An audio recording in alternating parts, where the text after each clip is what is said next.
Russian side push that elbow across.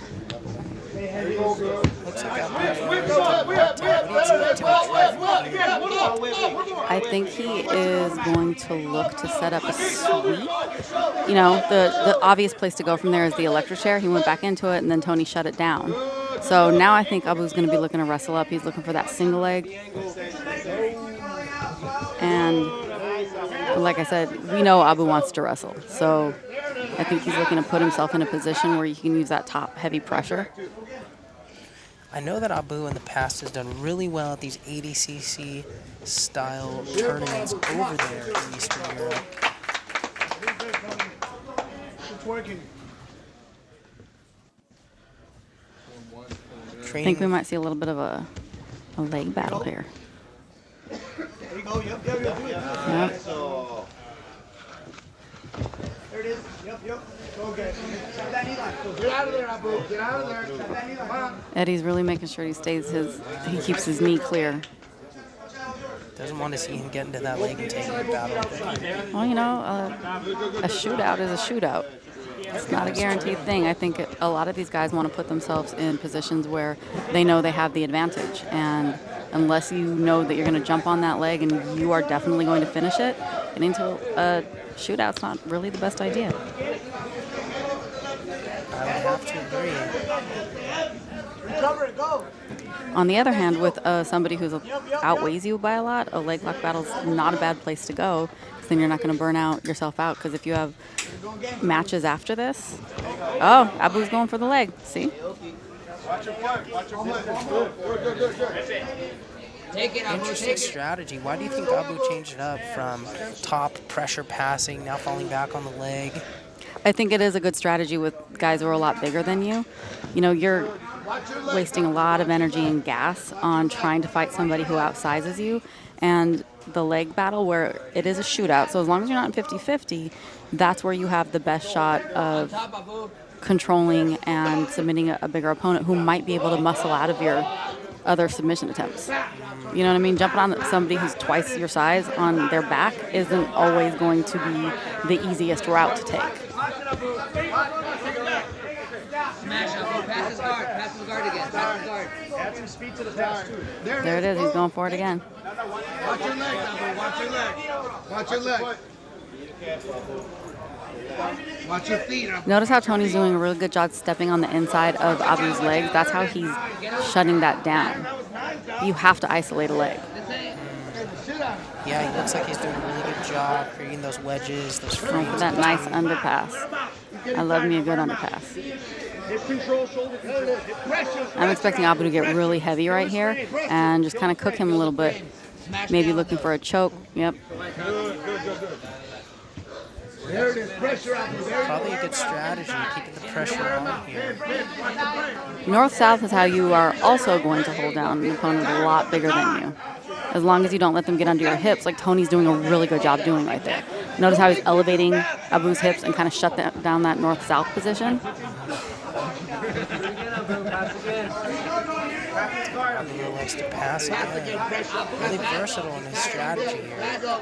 Very multi-directional game. Nice with the pass again. But he's got to get a little bit flatter with those hips if you want to be really effective in that position, because Tony's just bench pressing him right off of him.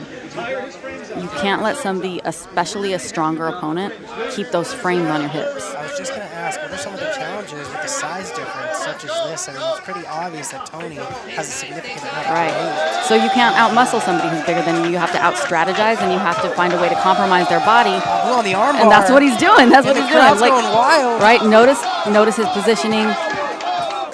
Don't let him, there it is. Nice.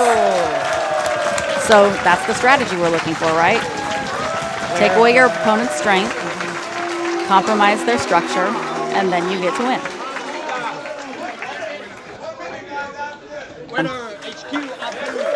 Abu moves on.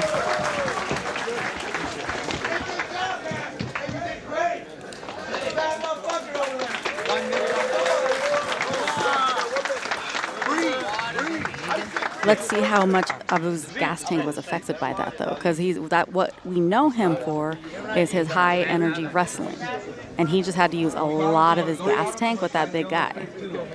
Which is true, but I have trained with Abu in the past, and I will tell you, this man has a gas tank that is not like many other grapplers.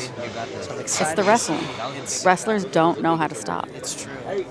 It's true. I remember he did a team duel, and just before he had come to the team duel, he was at an IBJJF tournament. I remember that. That was Yeah, like last year and or he had something like like that. Yeah. 6 or 7 matches. And then No, he came- had like a stupid amount of matches, yeah, like it's 12 crazy. matches or something like that, and then came to the team duel So and I took know out he's a bunch of prepared. people. All right, and next up, We got Julian from El Paso. Julian from El Paso. Julian Salcido. Julian is a purple belt. He's got the international symbol of I might wrestle. It's cauliflower ears. So if this is a wrestling All right, match, and action. now it's a lot. Oh, he's pulling guard. I'm surprised. I was expecting a little bit more wrestling. To be honest, I don't really want to wrestle with Fair enough. Abu myself. Then you have to deal with the pressure passing. So we're going to see, I think, a different strategy from Abu. You know, before he was dealing with the size difference, but now he's got a much better matchup, and I feel like he might be looking to be a little bit more explosive with this guy. Do you think there's anything to the similarity in strategy from the El Paso team as a whole? Because the last competitor pulled guard. Now Julian's pulling guard. Do you think this is something maybe that they just trained in the gym, or do you think it's specifically tailored to Abu knowing that he wrestles? Sure, I think if you know you're going up against a team of wrestlers, pulling guard might be a good strategy. It is a jiu-jitsu match. Yeah. And EBI rules, there's no points for takedown. They're exciting. Sure. We love them, but there's no points. Sure, sub only.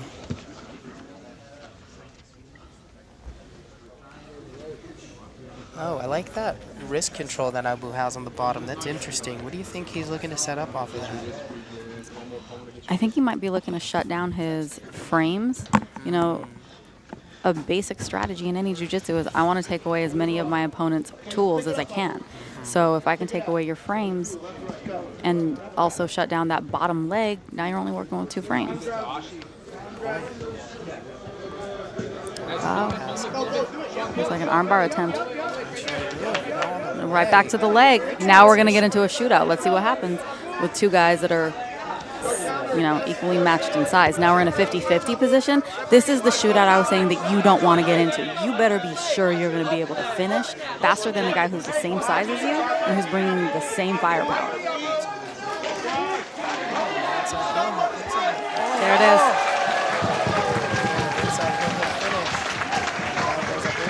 Down goes Abu, so Julian moves on.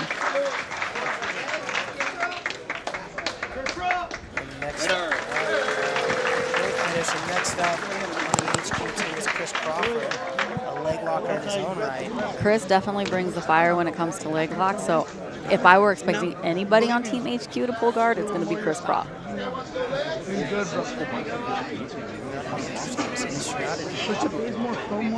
Like I mentioned before, it seems like El Paso strategy is to sit. Well, yeah, that's any strategy against an enemy is like, what is their strongest power? Let's see how we shut that down. If you have 4 wrestlers in front of you and you go sit down, now you're forcing them to play your game as opposed to seeing how well you do against their game. So even if you're wrestling, and I don't know much about El Paso's wrestling, but that's my guess. It's a fair point, especially understanding how strong Abu is as a wrestler. Sure.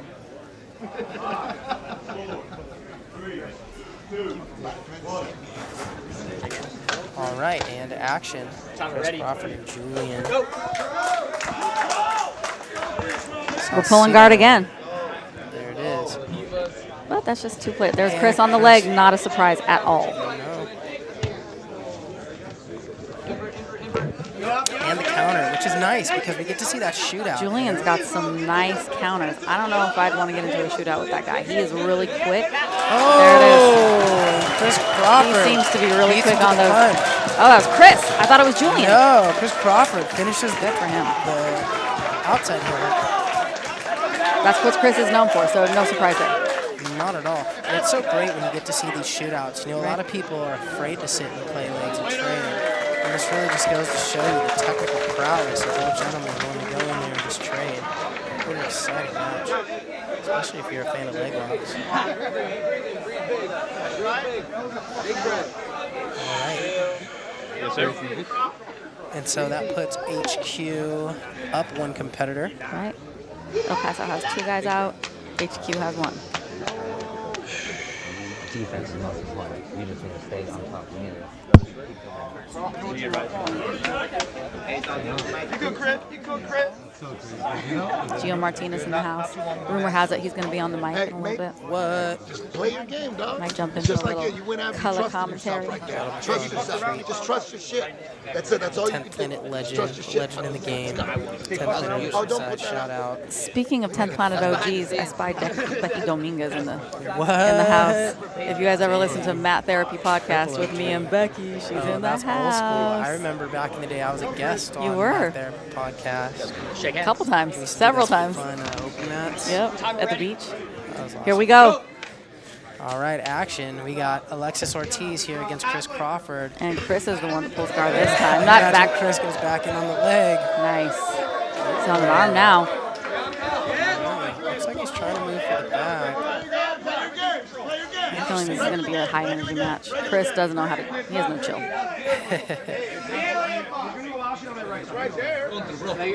Alexis also the purple belt. Knee slice through one of those ways. Push that Do you back. think the fact that, purple belt against brown belt, do you think there's a distinct disadvantage seeing as he's not guilty? I think there's, you would think there would be.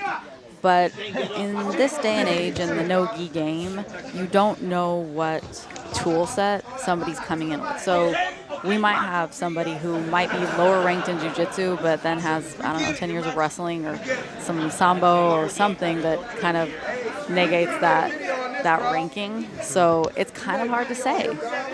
Yeah, look at Nicky Rod, right? Yeah. Belt Slayer. Plus the way people Or are Adult learning. Slayer. Yes, adult slayer, and look at the way people are learning these days. It's so accelerated and elevated that somebody who spends 4 years in the game now might be in the same place that somebody who spent 8 years in the game a couple of years ago would be. So just like everything else, it's evolution. Now, Chris was sitting. He elected to stand up and start wrestling. I wonder, what do you think his strategy there might be? Why would he move from the guard to a standing position? Maybe he wants to show off his wrestling. Oh, he's back on the ground, and he's back up.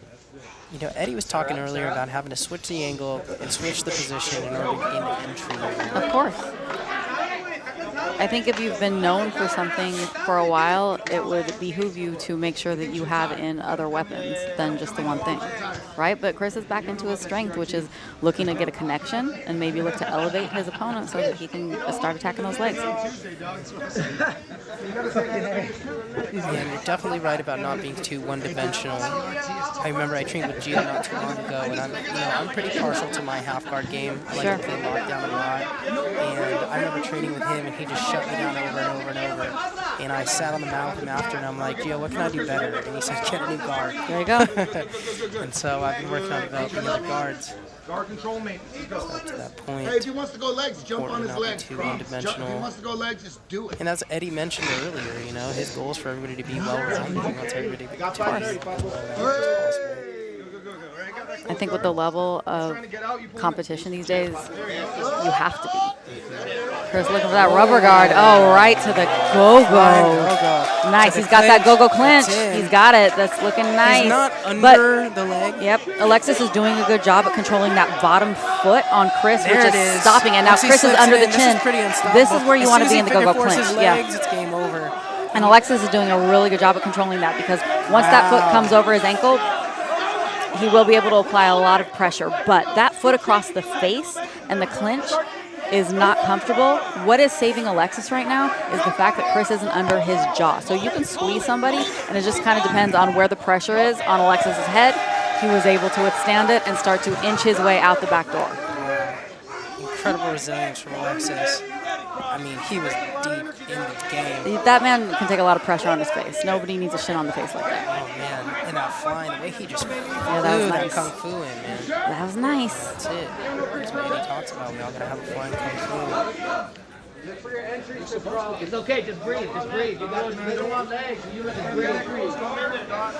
Now we're looking at Alexis' passing game. There it is. That was nice. twister. So he has to be really careful with where Chris's frame is in this position. Twister side control is only effective when you can stuff their arms and get really right in so that they cannot frame against you. So Chris is trying to create a lot of pressure on the back of Alexis's head, and Alexis is making sure that he doesn't start slipping down lower on Chris's body, or else he's going to be putting himself in a bad position. 3 minutes and 40 seconds left. Only a few minutes. Let's go. Action this round. Alex gets to the mount.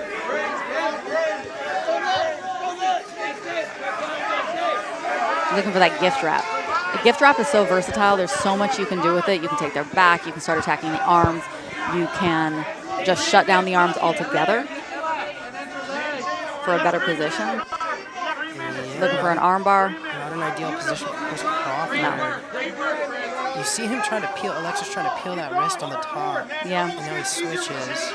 What could he possibly set up if he gets good control of that arm there? Depends on where he wants to go. He can take the back. He can go for a Kimura. He can go for an arm bar. Chris is doing a really good job staying on his hip and keeping his frames really nice. His arms are separated now. He's going to be in trouble. That's not a great position for Chris.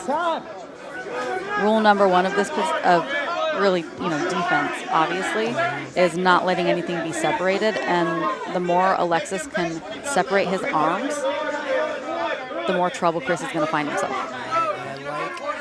do like this reverse Alcatraz kind of mini stomp that Chris has going on.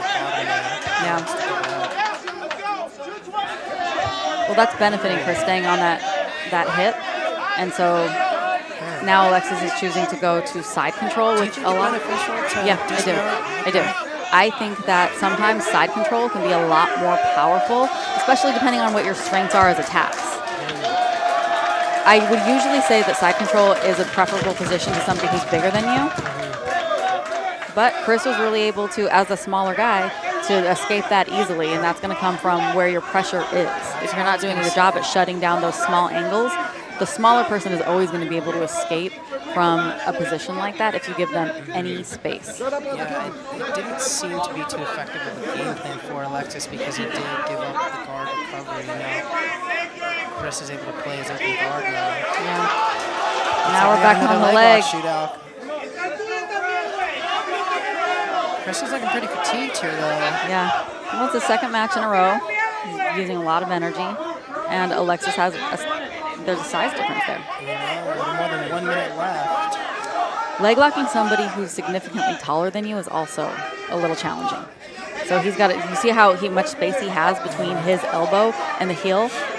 That's space that he's got to make up with the shorter legs. Steering wheel, roofing that thing over. Eddie's calling out 50 seconds. So fun. A survival in this situation, though, is they both don't move on. And he gives the thumbs up, Chris Crawford, surviving the switch grip. And neither of them have a finishing position right now. They're just both going to be able to hold each other there. Yeah, it so seems like that might be the strategy. Yep, just it might be. Oh, Alexis looks like he might be in a little bit of pain. I mean, which gives HQ the advantage because they're already up a competitor. There's a lot of space between those heels and Chris's elbow, though. He's got some real estate to make up there. Finishing a straight ankle lock from there with both legs in is going to be a challenge. There it is. So what happens in this situation is neither of them move on. Sorry, that's my fucking team. I couldn't beat you, bro. So, hey, come on back, guys. Yes, sir. Hey, come on back, guys. Yeah. Good match. Thank you, guys.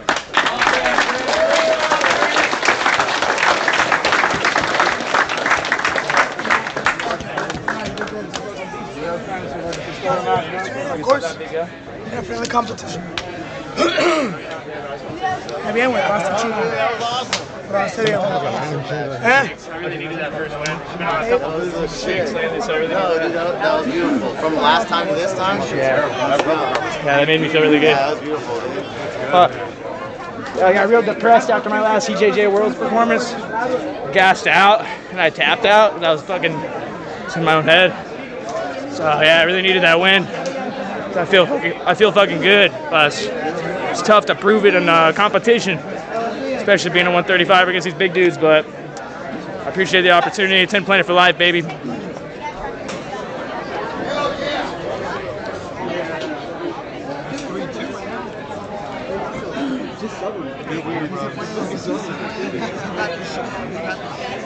Bro, that's it. You just got something.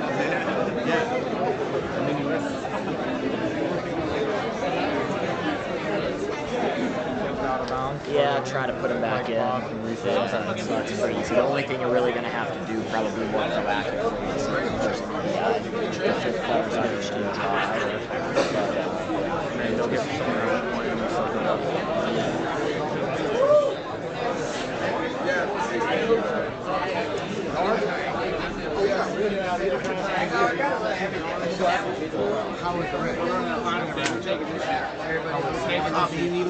I was nervous. Competed a little bit, man. Quintet, I'm 137. And that energy, that first time that you had, just do that every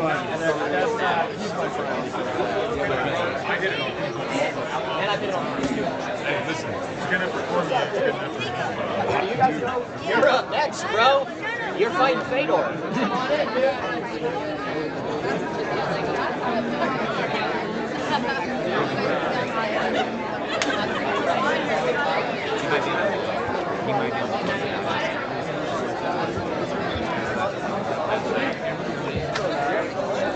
I've still been like strength.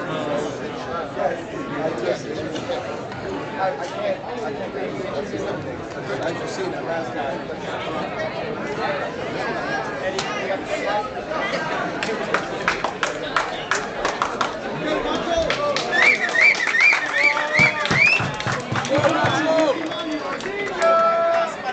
Timer ready. Camera ready. Go! We're back. All right, and we're back. And we have Fedor Nicolau versus Elias Gutierrez. Right back to that guard pull from El Paso. And Fedor with the pass. Oh, with the buggy choke attempt.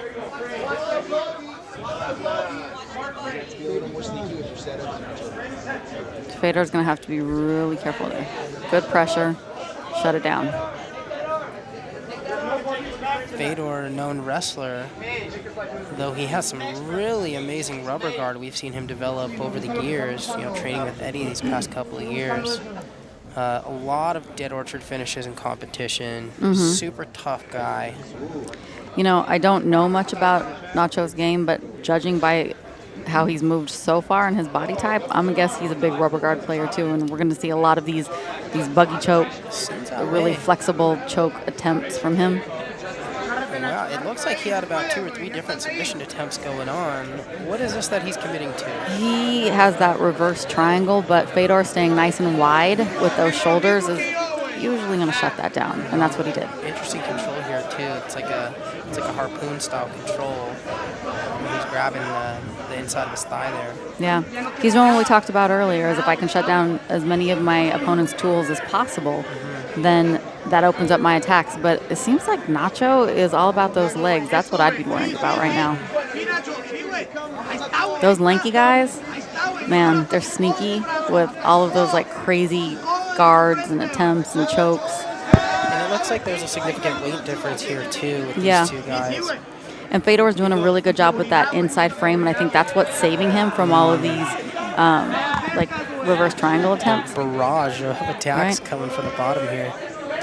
Yeah, usually with a bigger guy in that top pressure, smashing them is how you can negate somebody, but I think Nacho's entire game seems to be built on somebody smashing him from the top.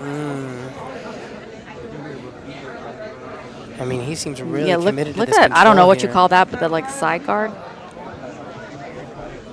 He's looking for an inversion. If he can start elevating Fedor's hips, that's how he's going to get underneath him. I'd be watching that.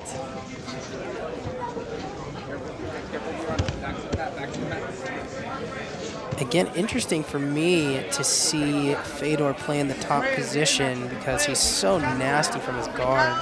But I think just a testament to how well-rounded, he is. Back to Eddie's point of wanting us all to be as well-rounded as possible. Sure. Here he goes at the high guard. What do you expect to see here?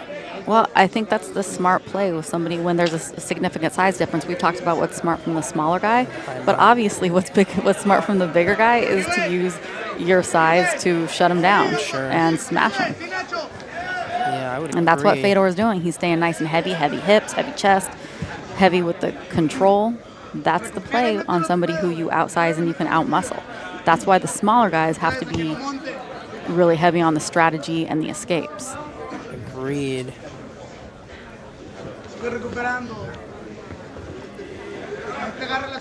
There's that gift drop we talked about earlier, but that's really interesting how Nacho's got his knee in there to create the space. Let's see what he does with it. So now we're on this back control. So, yep, not a great position. Switches. Nice to this. Great transition. Yeah, that was a great transition in spider web. But Nacho's finish? not having it. Oh, There it is. He got armbar it. Finish. Amazing Fedor Nikolov with the armbar finish in regulation. 4 minutes in. And so that now takes I'm excited to see more from Nacho out of the game, leaving El Paso with only one competitor left, and that would be PJ. You don't need shit. You're good, man. Just focus, you're good. Good focus, good focus. That's okay, he good. Okay. Super good. Good for your breast, you're good. How you feeling, Dylan? Ready to kill? Focus, good focus. 30 seconds. These guys all got tricky shit, so you just focus. That's like what's on Planet, man. Everyone's gonna have some tricky shit. Just gotta be ready. Easy money, baby. That was beautiful. That was beautiful. That was nice. Just watch the crazy shit. This guy's a wrestler. Watch your legs. He's a wrestler? 10 seconds.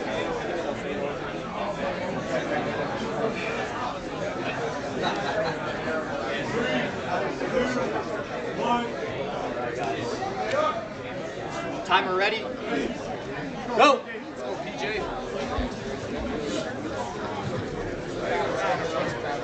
Get him in that guard.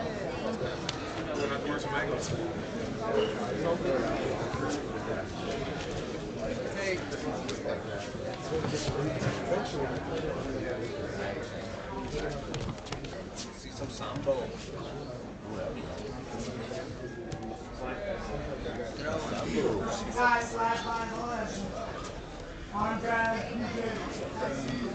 Soto Gary, dog.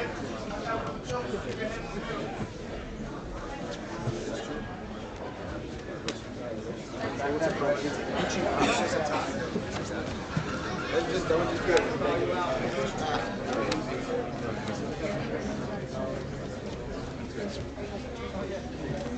We win, that's good.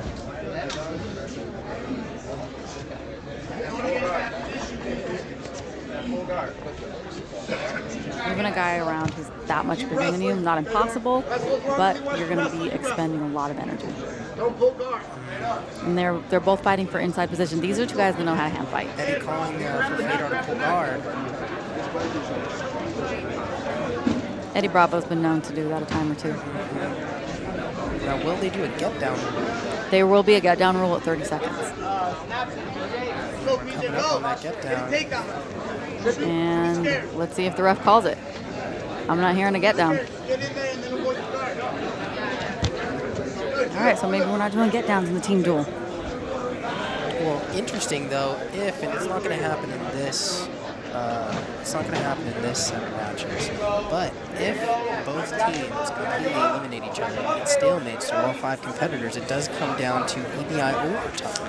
And what's really interesting about the team duel overtime is the teams get to pick the other team's players for overtime. Which makes for interesting drama. Oh, there's a guard pull. So now Fedor's going to try and start breaking PJ down and not letting him have that good posture. And we all know if you can start to compromise your opponent's spine and control their posture, that's when you're setting yourself up for some good rubber guard and some good sweeps from that position. Let's see if the D1 wrestler can defend the guard of Fedor. PJ staying nice and tight, which is not allowing Fedor to get to the rubber guard position he wants. And notice how PJ's keeping his head kind of high on Fedor's chest. Fedor's taller than him, so he's able to pull it, but it's not the most powerful way to set up your rubber guard. You'd like your opponent a little bit lower, closer to your belly button, and a little bit more on your other hip. Fedor's on his inside his rubber guard leg hip. You're a little bit more powerful when you're on the bottom hip. But Fedor doesn't seem to be bothered by that. No, it doesn't seem that way. Oh, there's the dead orchard attempt. He did lose the other arm. He did. It's almost out, and it's going to turn into a regular triangle. And this is where, PJ's inexperience is not going to serve him, because that's pulling out of a triangle that way isn't usually the best way to go. You want to go into it. You want to make sure that your arms are both inside the guard. So I feel like he might be putting himself a little bit deeper into this triangle here without really meaning to. Because Fedor looks like he's just chilling. Yeah, that arm's almost out. He's doing a good job framing, but Fedor's like working that inch by inch to get that triangle in, and you see how he's pumping that front leg? Yeah, he's got it. Oh, nice, but he's still in an omoplata. That's not a great place to be.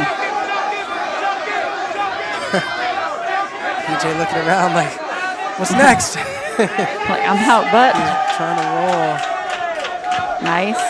Fedor still got that arm, though. That's the game. He's Fedor still got it. Nope, right back into it. That was a nice re-attack from Fedor. Roll right back into the triangle. Nice. Now he's got, so PJ, you see how he's keeping that frame right up against Fedor's knee? That's the only thing that's saving him right now, is that frame right up against his thigh. Keeping that space. Yeah. But he might get armbarred, so this could be a problem. Nice. 2 arms in, 2 arms out, baby. That's how you defend a triangle. And the wrestler, it makes sense that he has such a strong posture against a larger opponent. Impressive survival skills from PJ. You know what? Seriously, the defense coming from this kid, but you have to know that if he's a D1 wrestler, he's been grinding for a long time. This is a kid who understands you cannot stop until we've got to try. We have a Kimura attempt. Yeah, that's one thing I've always noticed with wrestlers, that anybody who's trained with a wrestler is they just have no chill. Yeah, I mean, their training regimen alone, they're such grinders. Great frame defense. Now Fedor's going for a sweep.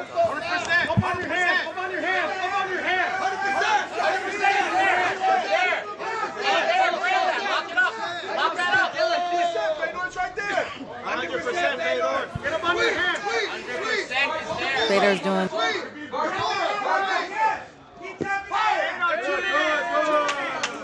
Right back to the rubber guard from Fedor.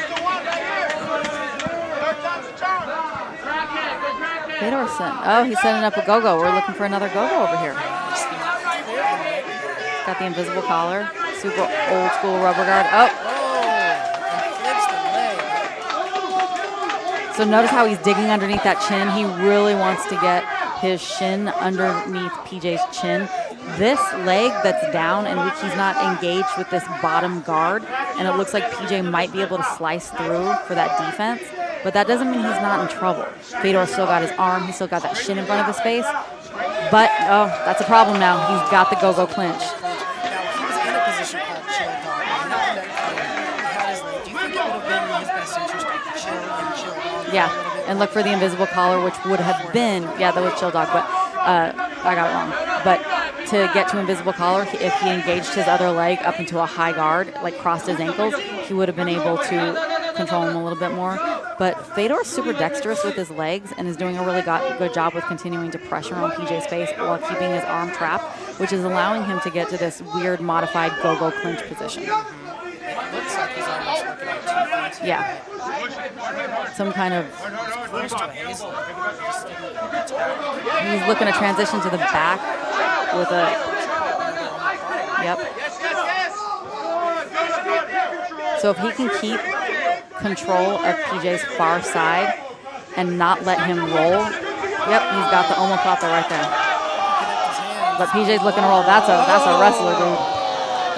But he might get choked right here. So Kevin Burbrick has a very no, not the same thing. The Dagoplata, I think is what he calls it. But this is just an inverted omoplata. Yeah. Man, PJ with the defense. Look at that.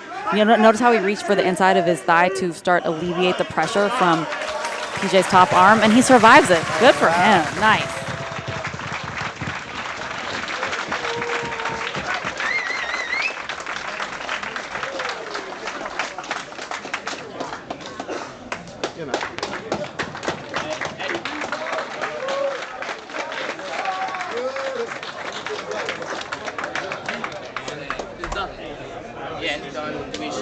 Next one. Yeah, it's